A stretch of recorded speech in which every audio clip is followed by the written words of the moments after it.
Dun dun dun! Today we're picking back up on the S10. Well, I mean, we're not really gonna touch the truck at all, but we are gonna work on the 8.8 that's gonna be going inside of the truck. Shit! Every freaking time. Every damn time. We had a bunch of stuff come in. Well, everything that we need to get the rear end complete now. So, we got our axle perches that came in. These actually came off of Amazon. I ordered these off of Amazon as well. The Mosier extended studs. This is for the rear axle. While doing so, I went ahead and I ordered my extended studs for the front also. These are the same ones that I used on the Blazer. And then, of course, we got our axle seals and bearings for the back. Axle seals and bearings for the front. And this thing is going to be the icing on the cake, man. This is a billet cover specifically for the Ford 8.8 rear end. This came from our friends over at Flash Shark. Dude, this thing is freaking sick, dude. I'm extremely excited to get this damn thing installed. Of course, we got to get everything else finished first, and I also want to paint the rear end because it looks like shit. Another thing that we're gonna have to do in order to complete all of this is actually drill out our axles, and with huge shout out to a subscriber by the name of Nick, sent out his tool once again. This is the Hell's Gate Hot Rods is who makes it, and this is a drill guide for going from the Ford bolt pattern over to the Chevy bolt pattern that we're going to be using. So basically, whenever we put the Ford 8.8 rear end in, our bolt pattern is going to be the same, and it's going to match the front, which is the factory bolt pattern for the S10. This is just a box that he sent some extra stuff in. So it comes with drill bits whenever you get this kit. So I grabbed new drill bits because the old ones were kind of dull. That way we won't have a problem. And I'll go ahead and I'll send the new drill bits back to Nick whenever I do send the tool back. But hell yeah, we have a lot of work ahead of us today in order to get this rear end ready to go into the truck. So we can go ahead and put all the seals and bearings and everything away for now, and the studs, because we're not going to need this stuff until later. Our main focus are going to be these guys.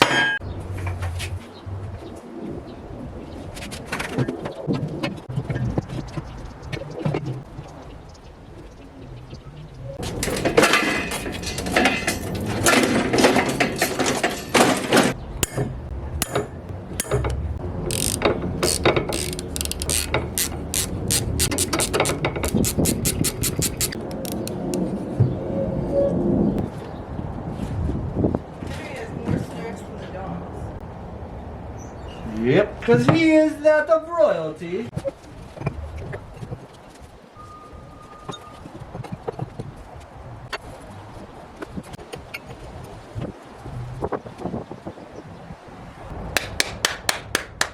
Yay! Finally! Dead on zero. Oh yeah. Yep. That's it. All right, so I am pretty much going to set this axle up, my pinion angle and everything. I'm going to set it up the same way that I did the Blazer because for the most part, it's going to have all of the same stuff on it that the Blazer has. So I figured may as well just shoot for that. Honestly, I don't know exactly how people do this because to set your pinion angle correctly, I mean, everything comes into play, like ride height and how much weight is going to be on the vehicle. You can't even just like determine the ride height because let's say you get your ride height set and then you put a bunch of weight in the back of the vehicle, which let's say it's got like a little bit of a slant, you put a bunch of weight and it changes that slant, it's going to change your pinion angle, right? No, hold on. Was that? No, it would just compress the spring a little bit more. I don't know, dude. There's so much involved in figuring out the correct pinion angle, and I feel like the best way to do that is whenever the vehicle is complete, like you have everything in there that you're going to have in there, and then figure out your pinion angle and set it. I'm just not in that position, you know, and I want this to be a rollable, I want to get it back to a rolling chassis. So I guess if we end up having to change it later, then we end up having to change it later. But my theory is if I set it to the same that the Blazer is, I feel like I should be within the ballpark at least, you know? And honestly, who freaking knows, man? I mean, this is going to be a nice rear end to start off with. I might end up upgrading later to like a 9-inch or something stronger, something that doesn't have C-clips. Yes, I know this is going to start a whole nother conversation. Yes, I know about C-clips clip eliminators and all that. But maybe I might end up going to a fabricated rear end in the future or something. If it ends up getting that serious. That serious to the point to where my pinion angle is that damn serious. So anyhow, I have the pinion itself set to 0, which on here, it's actually 90 because 0 is actually like this, you know? So with that, a direct 90 degree, it's set at 90, but I'm gonna call that 0. The blazer we set at 10 degrees. I need to refer back to my video. I don't remember if it was 10 degrees this way or if it was 10 degrees this way. For starters, I need to get these things to actually fit. So these will fit a 3-inch tube and a 3 1/4 inch tube. So right now with these little notches that it has on it, I guess that is for fitting a 3-inch. But since this is a 3 1/4 inch tube, I need to knock those little notches off so that this will actually sit down in there nice and flush.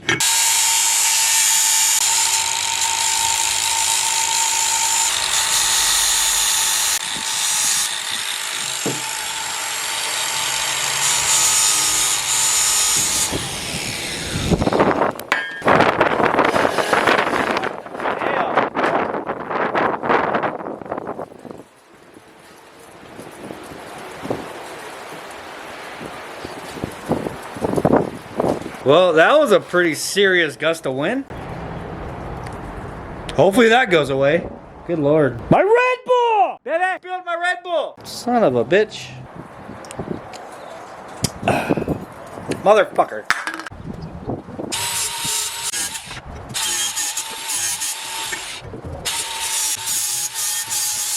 Alright, now this thing will fit nice and flush on there. Wow! That is so satisfying. Just doink! But I am going to go ahead and go through and bevel it as well. I got to bevel this outside edge. Probably a little bit past half of the thickness. Just so I have a nice little valley in there that I can fill in with weld. And of course, got to catch this one up to that side.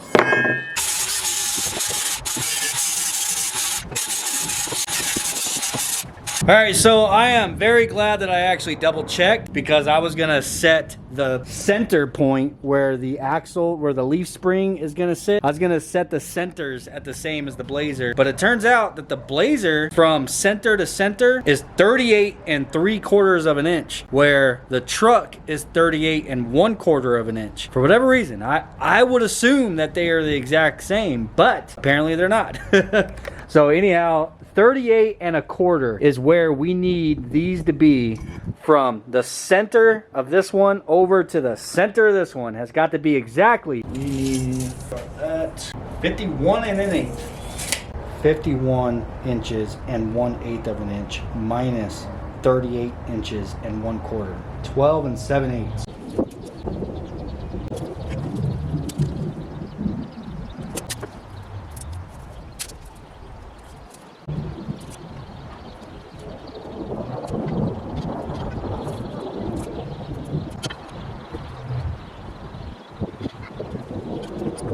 All right, so we need our centers to be exactly 38 1/4. The axle itself is exactly 51 1/8 of an inch wide. If we subtract those numbers from one another, the axle is actually 12 7/8 of an inch longer than what the width is that we need our leaf springs to be at. So if you take that 12 7/8 and divide it into 2, you are left with 6 7/16. That is where our center needs to be of our spring perches. Bow. So I went from this edge marked over to exactly 6 7/16 on both sides, and then I have this piece of C-channel just leaning up against where the line is at on both sides, so I'm capable of freaking measuring this thing because, you know, there's a big ass hump right in the center. So with these sitting there, I'm capable of measuring it down here. Of course, it might be, you know, a 64th off or so, but at least we know we are in the ballpark. So we span our tape measure from that C-channel over to this one. If I can do this one-handed. All right.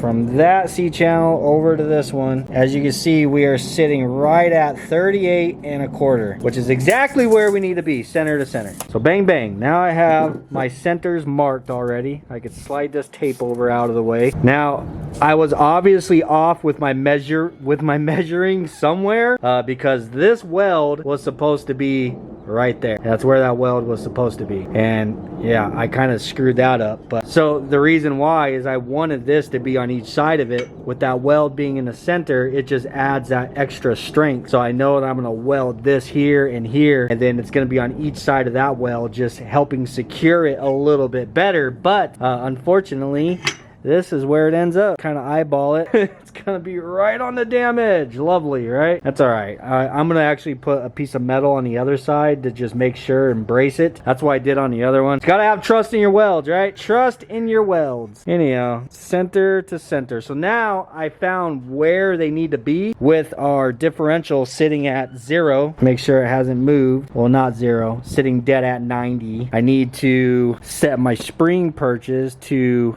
10 degrees, and it has to lean towards the front, and I just set these exactly to 10 degrees with our center line lined up, and then I could tack it on both of them and then burn them some bitches in.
Holy shit. Wow, man. I literally whacked my welder right on the screen, dude. I guess I didn't learn my lesson last time.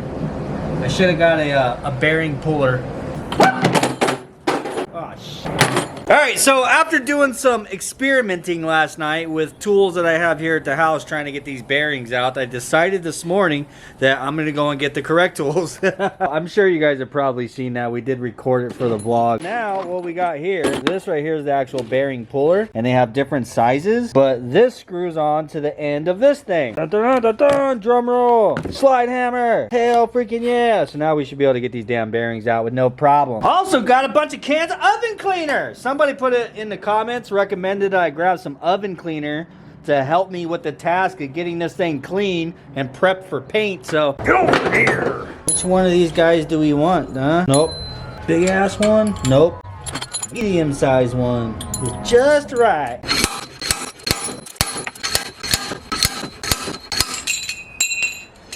Yay! Hell yeah. Damn, it stinks in there.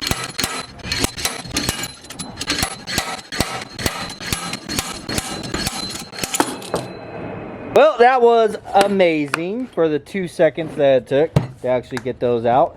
And now I'll be saving this one that actually didn't fall apart. This will be my tool for putting my new bearings in later.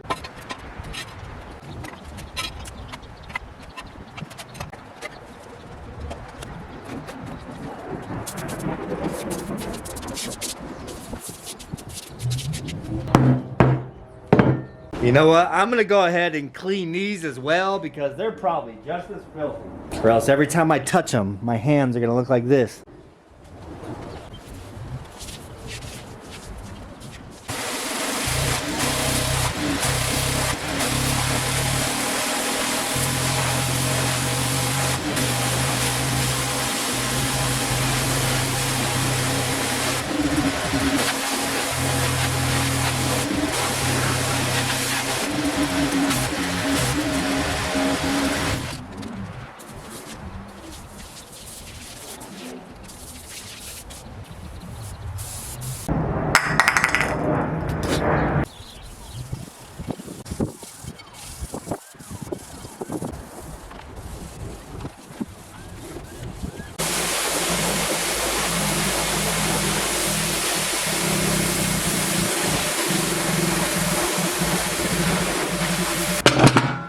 Alright, so I'm going to want to paint these things too to make them look a lot nicer than what they do.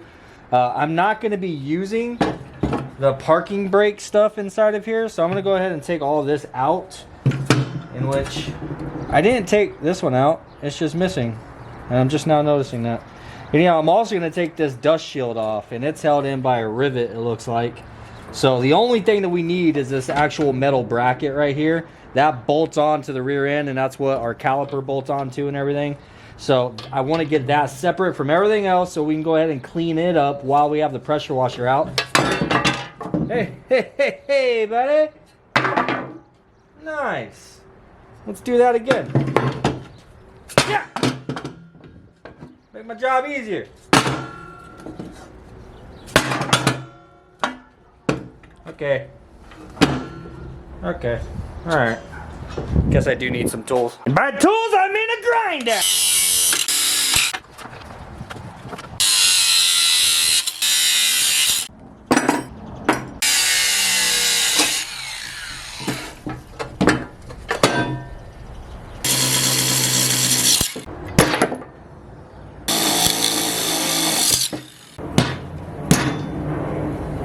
So that is all that we need off of there. I went ahead and I cut these little ears off also that hold the parking brake cable, because if we're not going to be using the parking brake, why do we need the parking brake cable ear bracket majigger, you know?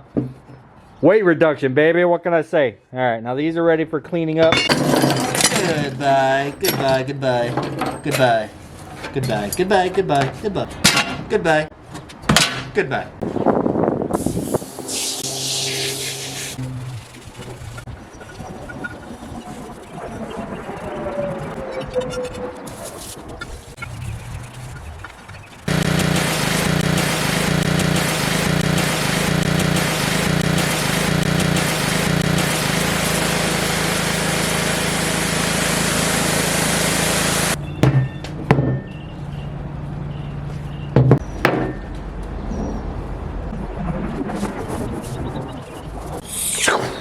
Alright, so we have been here before. Actually, we've done all of this before. Deja vu, right? So, I did all this on the 8.8 rear end that we actually put inside of the Blazer. We're basically repeating all the same steps for this 8.8 to put inside of the S10. So, this is the tool that comes from Hell's Gate Hot Rods. It is a template for drilling. You have a bolt pattern on here. There's two bolt patterns. There is, it says it right here at the top. 4.5 and 4.75. So it's 5 by 4.5 or 5 by 4.75. So you can go from one bolt pattern to the other and vice versa. So for instance, this bolt pattern that came on the Ford Explorer is a 5 by 4.5, where the Blazer is 5 by 4.75. So if I was to just go ahead and throw these axles in there, then my bolt pattern on the back of my truck would be different from the bolt pattern on the front of my truck. And that's what I'm trying to avoid. I want them to be the same bolt pattern, especially since I already have wheels. We're going to be robbing the drag pack from the Blazer for the truck. So the smaller one is for the pilot hole. Drill through that one. Then you have to unbolt this and you spin it one rotation. The second one lines up with where you just drilled your pilot hole at, and then you go ahead and drill that one out. and that is your final size that we need for our studs to be able to push into. Once you do the first one, then you can go ahead and drill the pilot, and then you spin it. You can drill the second one and drill your next pilot, spin it, and just keep going around in a circle till you're done. I'm actually kind of curious if I can do the opposite to my front rotors on the Blazer, because I am going to be robbing the drag pack from the Blazer for the S10. If I can convert the Blazer to the 5x4.5, which if you didn't know, that is 5x114. There is a lot more options for wheels in 5x114. That's the same 5-lug pattern as Honda, you know what I'm saying? So Khaki is 5x114, the EP3 is 5x114, the Mustang out there is 5x114, and even good old Mad Max out there is also 5x114. And watch, go ahead and try it. Go on Marketplace right now, whatever state, city you live in, and search 5x114 wheels, and then search 5x120. And see the difference, bro. There's definitely a lot more available for 5x114. But anyhow, that'll be a whole nother project for another day. But I am interested in doing that. If I can convert the Blazer over, it'd give us way more options.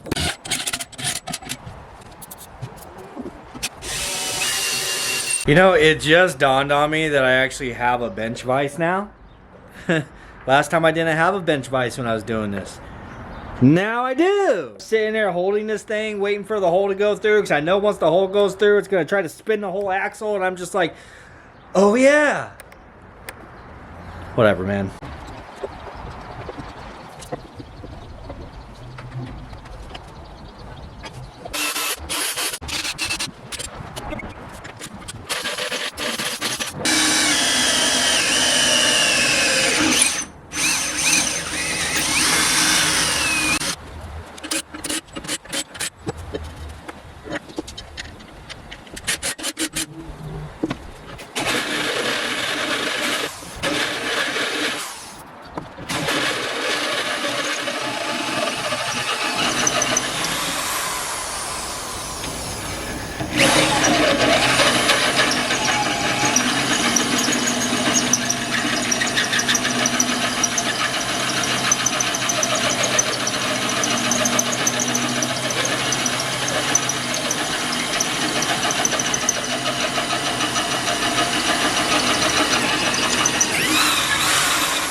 All right, so I've gotten one axle drilled. I need to still drill the other axle. It's a little bit of a time-consuming process. I figured I may as well get to work on actually spraying the rear axle because I need the paint on this to dry in order to assemble anything. You know what I mean? So these things, I was kind of looking at them, bro, and to be honest, I mean, while they're not in perfect shape, I don't hate the way it looks. I mean, the rear end was all ground down to bare metal in places. We kind of need to put paint on that. These, I mean, they don't look perfect, but honestly, they don't need to be perfect. I figure this factory powder coat is probably going to be a lot stronger than any paint that I'm going to put on it anyhow. So they look pretty good now that we've cleaned them up. So the only thing really that I need to paint is this thing right here. So I got it hung up. I want to get this thing sprayed really fast so that it will have the time that it needs to dry. Whenever it's time to move forward, we'll be able to, and that will already be dry. Yeah, so spray that and then we'll get back onto the next axle. I've already got my paint mixed up in my gun. I was gonna go with just a basic black, but I was like, you know what? Why not do something crazy, right?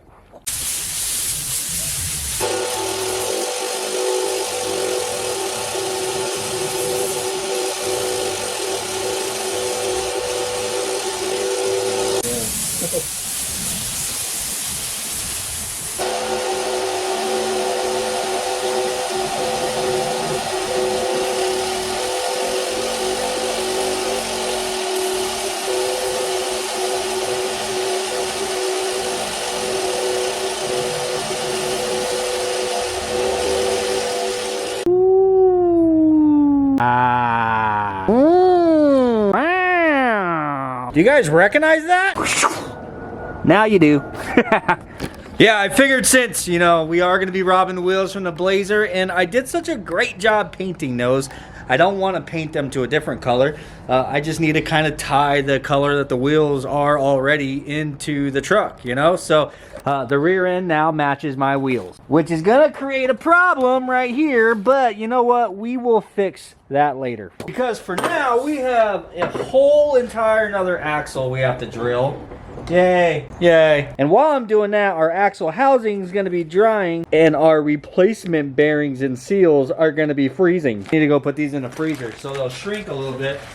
Hell's Gate, I call upon you.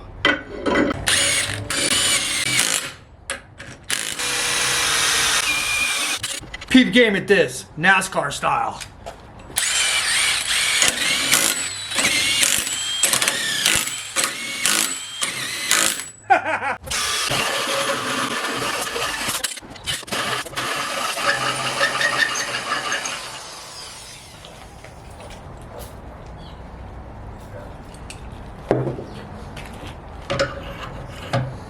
If you hear it squeak, reduce the heat. Oh my God, motherfucker, boy, try to take me out. Luckily, I got freaking wrist of steel. Whew. My God.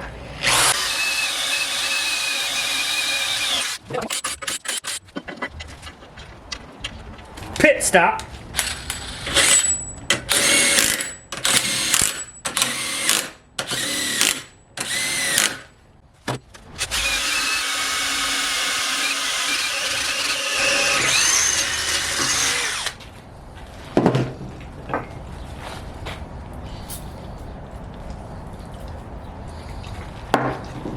Battery is about to die. I'm not gonna go get another battery, so when it does die, goodbye.